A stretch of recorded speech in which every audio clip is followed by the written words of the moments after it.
On the phone with us right now is Carl Icahn, the investor friend of Donald Trump. We're told Mr. Trump has been talking to Carl from the very, very beginning. And Carl, he always mentions your name as serving in some sort of a role in his administration. Would you?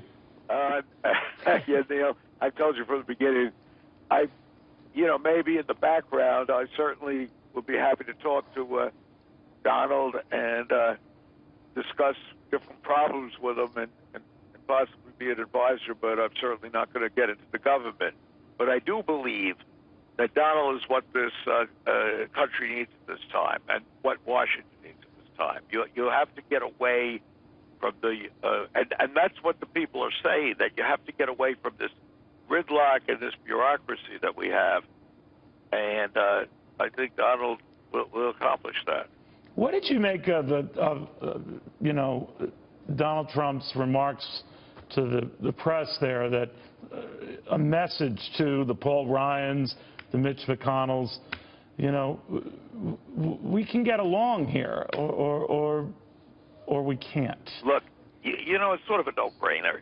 You have to build a consensus in Washington. We have to do things. To say that you don't need fiscal stimulus at certain times in any economy is ridiculous. And, I just don't quite understand when we keep talking about the fact that the government should do nothing is almost insane. At certain times, you need the government to be involved. Donald's a consensus builder, and he is a conservative. He's a Republican. But now you finally have the people of the Republican Party, and I've sort of leaned to the right, and I've been a Republican for many years. But now I'm certainly right in between, because I'm really completely upset with the way the Republicans are acting. And right now, to say that now you're going to wake up and build a super PAC and fight Donald, this is the first time that people in the party have finally come together and finally are speaking out and finally voting in big numbers. And now you have this establishment to say we want to keep it. It's really like the last days before the French Revolution. Yeah. And it's sort of insane.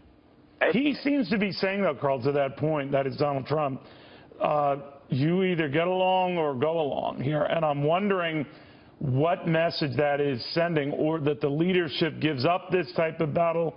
If you can argue that they're the establishment, what do you think happens? I really don't think, in all respect, that he is saying that. I think he's sort of reaching out and saying, hey, let's all get together and let's get this thing moving.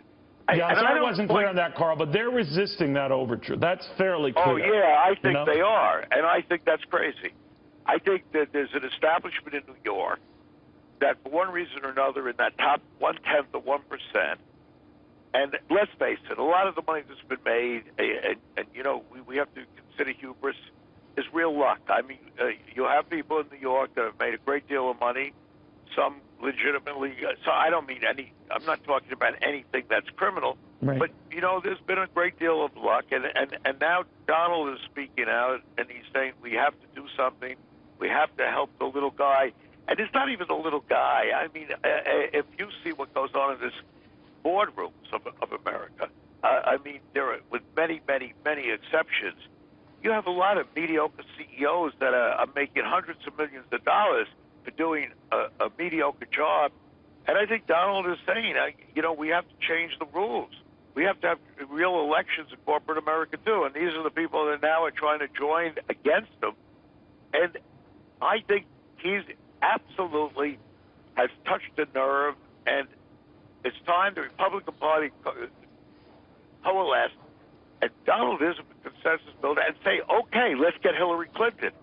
And I think Hillary Clinton, if she was elected, would be a horrible decision for America. I mean, I listened to her speak, and she keeps talking about the fact that, we have to do something for the little guy. Well, where the hell she's been for 20 years? And then she says we have to do something for the veterans. Where was she in Benghazi? So, I mean, it's insane. I mean, I speak, I'm a little bit like Donald in that sense. I tell it as it is. I mean, I listened to a speech tonight. I mean, it is the most ridiculous speech I've ever heard. We have to do this, we have to do that. She reaches her hands up, and where the hell she's been for 25 years. So you don't buy the view that a lot of the establishment figures say that he would get blown out, pitted against her, that it could be quite the opposite? Oh, I think he's no Bernie Sanders. I think Bernie Sanders made a mistake in not bringing up the problems that she has. And she does have problems, and legitimate problems, and Donald's not going to do that. I mean, now she's going to be up against pros. She's going to be in another league with Donald. Wow. And well, she should be. And well, it should have. Well, anyway, this is, I'm really feel that hopefully we can do something to save our economy. Look, I've talked to you a number of times, Neil, about the problems we have, and I still think we have a lot of problems in our economy. You know, we have a schizophrenic market, and it goes up and down like a yo-yo. You know, I mean, and so I think we have, and I think what Donald was saying about building a strong military is very important too. Well, you know, and I will give you credit, Carl. Long before, you know, Trump had become this force of nature, you said that he would, and that he will touch a nerve. And gosh, if you I always believe that you need somebody like Donald Trump, somebody that would touch a nerve and get something done.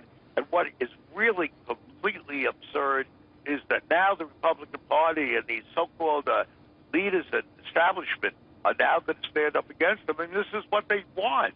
You want somebody that can beat Hillary. Tell me who else in that party can even touch them. All right. Well, it's those other guys who are saying that they're the kind that can do that. But Carl Icahn, I want to thank you very, very much for calling. It's always good talking to you. Talking to you as usual, Neil. All right. Okay. Carl Icahn, he called it very early.